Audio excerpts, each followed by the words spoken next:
my dear fellow. Absolutely fantastic. Oh, what's happened? You look as if you'd seen a ghost. A ghost? Brandy, that's what I need, brandy. Brandy. Yes. Yeah. Oh, yeah. Who struck you? Well, you said it yourself. It was a ghost. Without any previous warning at all, he hit me in the eye. Yeah, wait a minute. Yes, I think you better have another. Well, thank you. And now I'll begin again. Who struck you? Upon my words, Holmes, it was a ghost. A ghost. Huh? Do you have a headache, Watson? It may seem humorous to you, but I mean, look, let me tell you from the beginning. Yes, please do, but start right at the beginning. Right, well, I was on my way back from the club. You see, it was about 8 o'clock. And I got into Spencer Street, and I was just opposite that little tobacconist, you know, makes that Yes, mixture. yes, I know, yes. Go on, Watson. What do you do then? Well, I saw a man in front of me suddenly clutch his chest. He was walking towards you? How do you know? Well, I mean, you said he staggered and clutched his chest. You must have been, Yeah, that's logical. Anyway, yeah, well, anyway, I rushed up to him to help him, you see, and he's still able to mumble something about he had a heart, and he lived in 19 Hooper Street, and would I help him get there? There were no other pedestrians? No, the street was completely deserted. Good. Go on. Well, then his landlady let us in, and he was unconscious by that time, so I carried him up to his room, and I laid him out in his bed, and Holmes, he was dead. Now, look here, Holmes, he was absolutely, completely, and utterly dead. I couldn't make a mistake about a thing like that. No, of course you couldn't, old man. No. Go on, then. What happened next? Well, then I told the landlady rather said to me that she'd called the authorities, you see, and I left my name with her just in case, you know, they'd want me. And then, well, I thought it'd be rather more delicate if I left, you see. I mean, he must have relations. Yes, it's quite right, Watson. The most delicate situation. Yeah. What was the man's name? Higgins. Albert Higgins. Uh-huh, I see. And what did you do after you left the house? Well, you see, it had been a bit of an effort, you know, carrying him up like that, so I got down the stairs and popped across the road into a pub and had a pint. Yeah. And then I started off back to the flat, you see. Well, I just turned the corner into Spencer Street, and there was Higgins, Albert Higgins? Yeah, just face to face with me. There he was, large as life. We stood looking at each other for a minute, then he lashed out and hit me in the eye. And then really, Holmes, he vanished. Vanished? Yes, into the blue. Well, he just ran away? Well, the street was rather ill-lit, you know, and it took me a minute or two to pull myself together. And then I don't know whether he ran away or not, but he vanished. Well, that's most unusual. Most? Did you speak to this ghost? Well, I may have said, good gracious, Higgins, or by Jove, Higgins, or even good heavens, Higgins. Oh, yes, perfectly natural, Watson. Describe Higgins to me. Well, he's 50-ish. Sandy-haired, medium build. Well, is that all you observed? No characteristics? Well, now, really, Holmes, when I had the chance of examining him on the bed, the most obvious characteristic was he was dead. Yes, well, how was he dressed? Green tweed suit. What, just wearing a green tweed suit? He must have been wearing something more than that in this weather. Oh, no, he had a big floppy hat and a long overcoat. Ah. Oh, and something else. Yes, I did notice something else. He limped. Aha. And was he carrying a cane? No cane. Well, is there anything else, Watson? Think hard. Oh, yes, I remember something now. What? Yes, the second time I saw him, he was carrying a package. But the first time, he didn't have one. Now this is curious. Very curious. Where are you going, Holmes? Not me. We. I'm in no condition to leave the house. And a morsel of raw beef will immeasurably improve your appearance. And then what? Then we shall do our best to track down the belligerent ghost of Albert Higgins. Fascinating idea, don't you think? Well, the whole thing's been most unnerving, you know. I mean, it knocks the wind out of the chap, yes. Oh, really, no one.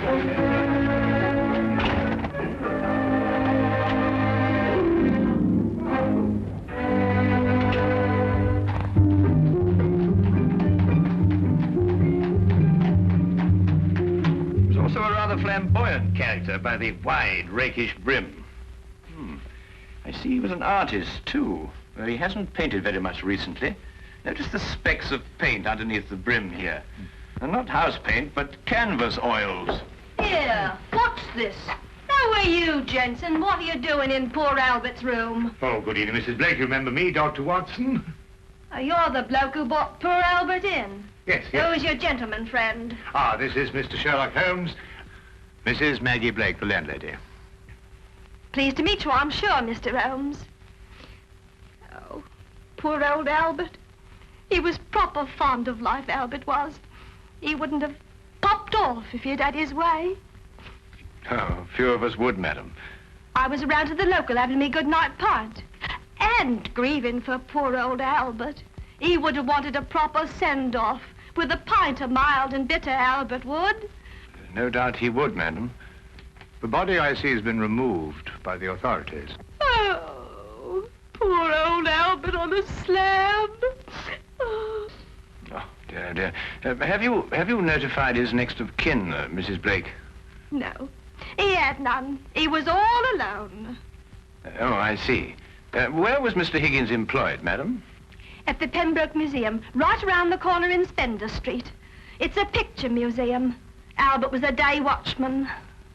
A day watchman, you say? Well, what were his working hours? 9 in the morning till 9 in the evening. Punctual as a clock, Albert was. Never late a minute. Poor Albert. He always came back from the museum, then, at a few minutes after 9 every evening. Aye, to make his supper. He was a proper good cook, Albert was. Excuse my saying so, madam, but aren't you mistaken? Surely it's a little after 8 when Mr. Higgins finished work? Because it was only a little after 8 when I picked him up this evening and brought him here. Oh, no, Doctor. It was just after 9. I marked the time because I was waiting for Albert to come back. He had asked me to get him a cut of beef. He always came back just after 9. He'll never eat that beef now. Poor Albert won't. He'll hit you in the eye. Hmm? Oh, no. I just bumped into a door. Oh, you shouldn't get familiar with the door, if you know what I mean. Well, really, madam. Yes, I think we've found out all we can for the time being, Watson. Thank you, madam. We shan't intrude on your grief any further. Poor old Albert. It really is most embarrassing about this eye, Holmes. Did you hear what she inferred? It's a terrible situation. And she's wrong about the time. It was only a little after 8. And it's only a few minutes' walk to Spender Street. Yes. Time is a curious dimension, Watson. Habit and a preconceived notion can so easily reverse the hands of a clock. And yet the clock is still in perfect working order. Where are we going? To view the mortal remains of poor old Albert Higgins.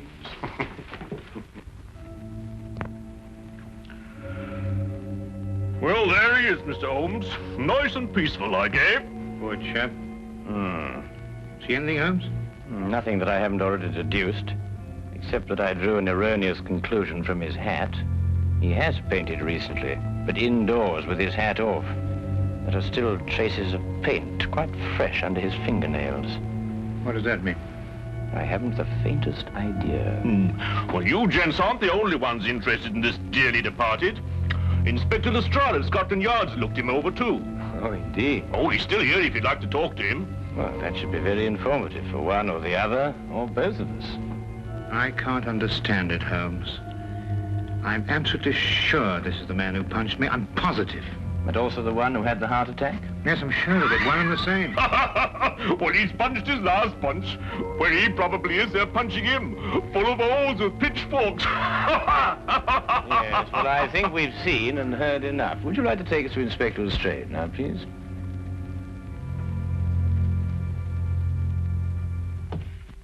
Ah, hello, Inspector. Oh, Mr. Holmes, I'm surprised to see you here. Now, this is one case you can't make anything queer out of. Oh, then why, my dear Inspector Lestrade, are you here? Well, when they brought him in, somebody recognized him as pound-note Albert Higgins. I come along to check the identification. We like to keep a track of our old pals, you know. What was he in prison for? Counterfeiting. He made the best pound note you ever saw. Yes, he was a real artist. Lestrade, there's no doubt as to the cause of death, is there? Oh, sorry, Holmes. Heart failure, no foul play. I understand you were with him in his last moments. Yes, I was with him on the street when he had the attack, and I took him home. There was nothing you could do, I suppose. Nothing. He was dead before I had a chance to do anything. By the way, what time was he brought in? Oh, let me see now. It would be about, yes, here we are. 9:45. Higgins' landlady notified Constable Smithers at 9:30.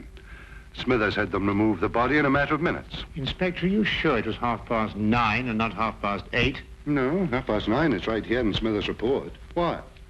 Oh, no, it's nothing at all. You're quite sure, Lestrade, there's nothing more to this than a simple case of natural causes? Ah, no, there's no mystery at all. No mystery, Mr. Holmes. What happened to your eye, Dr. Watson? Oh, I bumped into a door. A door? Oh, well, that's a new one anyway. Was it a pretty door? Now, really, Lestrade. That's all right, Watson. I won't tell a soul. Well, really, this is insufferable, Holmes. Nobody believes me. Well, why did you tell them the truth? What, that I was punched by a ghost? Yes, I see what you mean. We may have to take on this case anyway, if only to protect your honor and reputation. Well, it's intolerable, Holmes. Absolutely intolerable.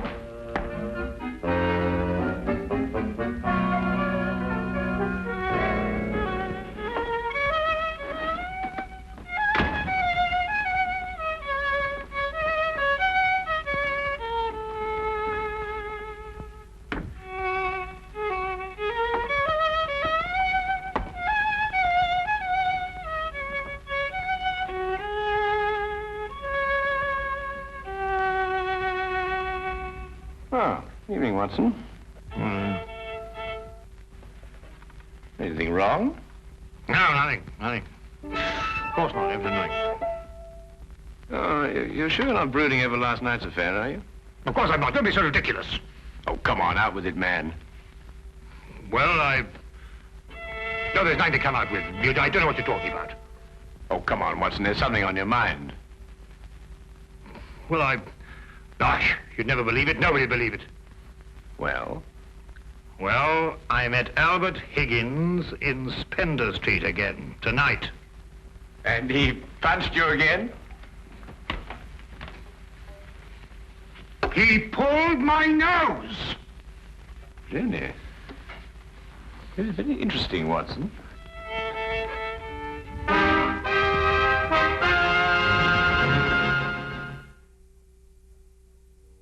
My dear Watson, calm yourself. Look here, Holmes, this whole Higgins affair's gone too far. First of all, last night and now tonight. Calm yourself, Watson, and relate. Everything hangs on this second encounter. Well, it occurred just as it had last night. I was on my way back from the club and I'd reached Spender Street. It was a few minutes ago, as a matter of fact, just after 9 o'clock. I'd stayed rather later in the club than usual. There was a chap from Afghanistan. They was awfully interesting. Yes, Watson. Get on with his story. Well, I was rather preoccupied, as you know. This affair's cut me up, rather, and although I may not show it. Anyway, I was walking along. I suddenly looked up, and there was the pedestrian, a man a few feet from me. Walking towards you? Well, yes.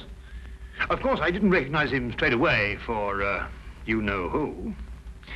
Anyway, I sidestepped him past, and he sidestepped to let me pass, and then we sort of zigzagged about a bit, you know what it is on the street, and ended up by bumping into each other. Now, that's when you recognized Albert Higgins? But it was Higgins. I couldn't be mistaken. Good heavens, man, I know him like my own brother. Dressed as he was last night? Exactly. And what did he do then? Well, as I told you, then he put out his hand and he... Well, yes, we'll go into that. And then he was gone, vanished. Capital, Watson, capital. Everything begins to fall into place. Now, there's one more question. Was he carrying a package? Well, yes, he was, just like last time. I say, Holmes, do you believe, What? Supernatural? Ghosts, do you mean? Sounds silly, I know, but, Higgins did die of a heart attack. There was no foul play. No foul play? Why, the whole affair reeks of foul play. I can tell you, Watson, I haven't been idle today. Do you know that the Pembroke Museum is showing a collection of paintings on loan from the Italian government, and that included amongst those paintings is Leonardo da Vinci's Moonlight Madonna? Well, I did read something about it in the paper. What's that got to do with Albert Higgins? Well, we must now pay a visit to the good inspector and inform him that if the ghost of Albert Higgins hadn't struck you in the eye... And pulled my nose. And pulled your nose, I would never have suspected the Moonlight Madonna would be stolen from the museum. What? Well, it's quite obvious, isn't it? Well, of course. I see. Thank you. Well, we'll soon know, Mr. Holmes. But if the picture's still hanging in its place and we've dragged the curator out of bed to check on it, well, false alarms like this don't exactly help the yard's reputation, you know. And what about my reputation, Inspector? When I say a man died a little after 8, he died a little after 8 and not a little after 9. And when I say that his ghost punched me in the eye half an hour later, hang it, he punched me in the eye. Oh, we all have our off days, Dr. Watson. To err is human, as the poets say. And furthermore, if I tell you that I bumped into this chap's ghost again tonight, you Didn't tell me about any second meeting. Oh, didn't I? Well, nothing.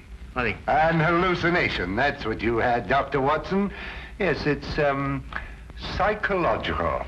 That's the thing in crime today, psychology. I've been studying it, you know. You astonish me, Inspector. Oh, we're not as backwards as you think, Holmes. No, we like to keep abreast of the times. Though I don't mind admitting I don't think the psychology's got much of a future. Oh, come in. Ah, Hawkins, you saw the curator? Oh, yes, sir. I called him, Mr. Bentham, as you instructed, sir.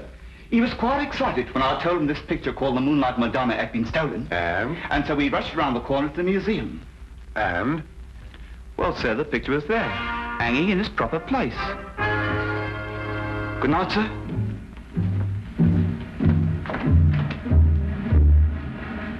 Well, there you are, Holmes.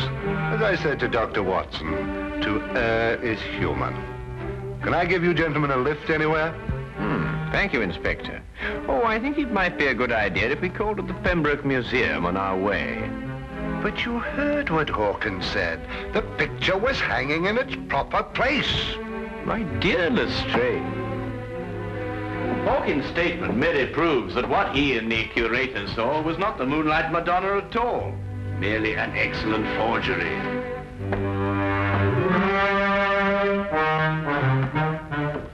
What's he talking about? Art, ghosts, my black eye, and psychology.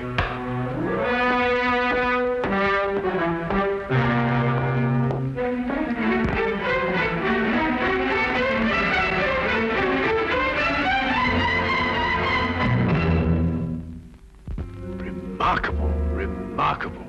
Only a microscopic examination of the brushstroke shows it any different from Da Vinci's work. Of course, if you still have any doubts, a chemical analysis of the paint mixtures will prove them to be of modern manufacture. No. You've quite convinced me, Mr. Holmes. An analysis is necessary. Dear me, this is catastrophic. A rather delicate situation, eh? Delicate? The Italian government will hold the British government responsible. Now, the painting is an Italian national treasure, and the theft could easily affect the pending treaty between the two nations. Mr. Holmes, you must find the original before the Italians learn the painting's been stolen. The British government will hold me responsible. And the Yard will hold me responsible. The most priceless of the lot, too. Yes, naturally. Well, we know who stole the painting and substituted a forgery, Higgins. All we've got to do now is find out where he hid it. What time did you leave the museum, Mr. Benson? Well, a few minutes before 9. Higgins was still on duty. You're quite sure it was Higgins? I'm certain, Mr. Holmes. I chatted with him for a few moments, and I couldn't have mistaken his voice. And the night watchman relieved him at 9. Well, you heard him say that, Mr. Holmes, and that he had a package with him when he left. The night watchman swears up hill and down dale it was Higgins, all right. Well, the matter seems to resolve itself very nicely, doesn't it? Dr. Watson was punched by Higgins a few minutes after 9. The night watchman saw him leave at 9, and you spoke to him a few minutes before 9. Look, Holmes, why don't you and Dr. Watson go home and have a good night's rest? From now on, it's nothing but plain, ordinary, simple police work. Nothing you could use a magnifying glass on. True. True, Inspector. Well, good evening, gentlemen. Yes, well, good night, gentlemen.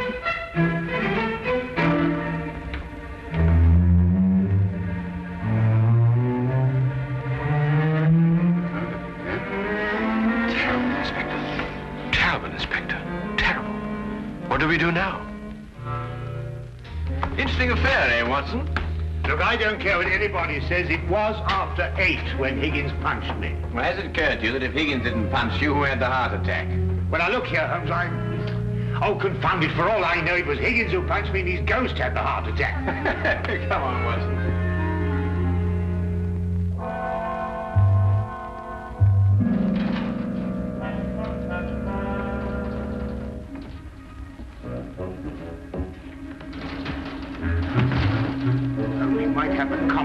tell me what we're breaking into. Shh, whisper. Well, I am whispering. Look here, we broke into the rear of the museum because if so, Holmes, really I don't know what's going to happen to us.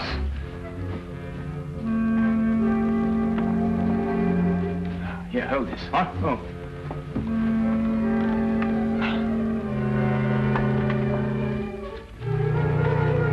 Holmes, this is sheer vandalism. Yes, well, then there must be a bit of a vandal in us all. Holmes, what are you doing? This is wanton destruction. I've never seen anything like this in my life. I forbid you to. I didn't know this side to your character, Holmes. I'm shocked. Ah, just as I thought. Look, Watson. Good heavens, the Moonlight Madonna. Yes, ingenious, isn't it? And yet, what could be simpler than to attach it to the back of an old mother painting? How on earth did you work that out? Well, I just asked myself where I would hide a stolen canvas.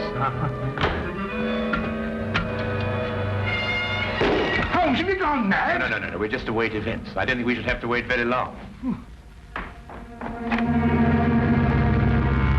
Holmes? Dr. Watson? What's the meaning of this? Watson, I believe you've already met Mr. Bentham in his capacity as curator of the Pembroke Museum. Allow me to present him to you now as the picture thief. Charmed, Dr. Watson. Oh, delighted. What is this? So you discovered my little hiding place, Mr. Holmes. I'm curious. How did you know it was I and not the late lamented Higgins? Yes, I believe Dr. Watson's story from the first.